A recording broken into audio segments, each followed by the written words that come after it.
This is it. Farewell to 2 minutes of training camp. We had a lot of fun here on the YouTube channel. Of course, it's Spotify and Apple. Leave us a review if you haven't. I'm Andrew Callahan, the CLNS Media Network, Pat's Interference Podcast, and of course, the Boston Herald. Today was the Patriots' technically last training camp practice before they had their preseason finale. Thursday night, Amazon is where you'll watch. They take on the Giants. Spoiler, you're not going to see a whole lot of starters, if any, for the Patriots, because today was a big day for them. You had a lot of reps starting offense versus starting defense, and a big day for both sides of the ball. Some big plays on offense, a lot of sacks for the defense, which we'll get to here in a second. But let's start the clock. 2 minutes of training camp. Today was practice number 18, including those joint sessions. Drake Maye, 16 to 25 in team periods with 6 sacks. So his best throws were down the field. We saw a nice one from Hunter Henry down the right seam that set them up in field goal position on an end of half drill. Patriots had struggled in that area the last couple of practices. Nice to see the progress there from Maye and company. Of course, the sacks were an issue. Part of this was due to rotation. Jared Wilson and Ben Brown still rotating at left guard.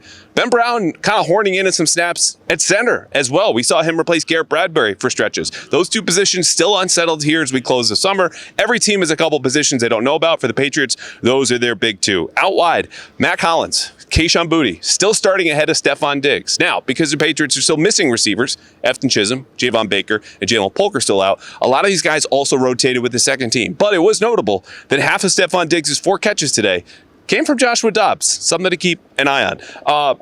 Maye, as we talked about, his best throws were over the middle. He was a bit more aggressive today, so as much as 16 out of 25, not great, because you're not talking about a completion percentage that would necessarily wow you. You know, some of these were riskier throws, and didn't have an interception, which of course was progress over yesterday. All right, let's talk about those sacks. I had 2 for Robert Spillane. A couple of big days of practice for him with 2 picks yesterday.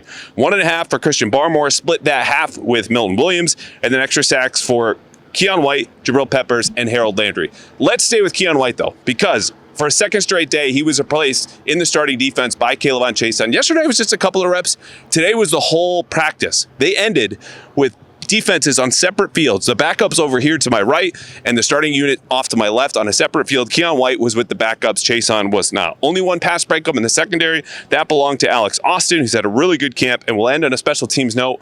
Both kickers perfect again. Parker Romo 5 of 5, Andy Borregales 5 of 5. They kick between 33 and 50 yards. So that's it. We even clocked in under 2 minutes. How about that? First time we've done that all summer. Thank you for following. If you have enjoyed, again, please rate, review, and subscribe. The YouTube channel is @Andrew Callahan. The Patriots will practice after Thursday's preseason finale on Sunday and Monday. Full access for reporters, last I heard. And after that, it's just going to be attendance. Who's here, who's not. That's it for the summer. But thank you for enjoying 2 minutes of training camp on the Pat's Interference Podcast.